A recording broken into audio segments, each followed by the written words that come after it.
Hey everybody, this is a quick video in case you have Yamaha TW-E3B wireless Bluetooth earbuds and you need to do a hard reset to the factory default settings on them. Now you might want to do this for one of two reasons. The first is troubleshooting.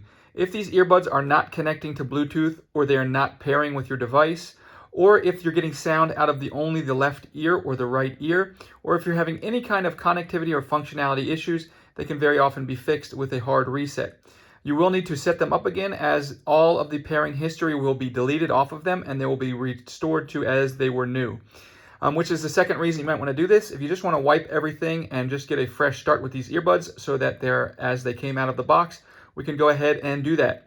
All we want to do is go ahead and put both of our earbuds in the case, and then they should both turn red while they're sitting in the case, which indicates that they're charging. And then we're just going to come and simultaneously we're going to come and hold the back function button on the back of each earbud for 7 seconds.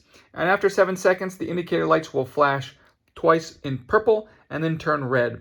Once we've done that, our reset is done. We can take them out and they should flash red-blue as they are going back into the pairing mode as a new set of earbuds.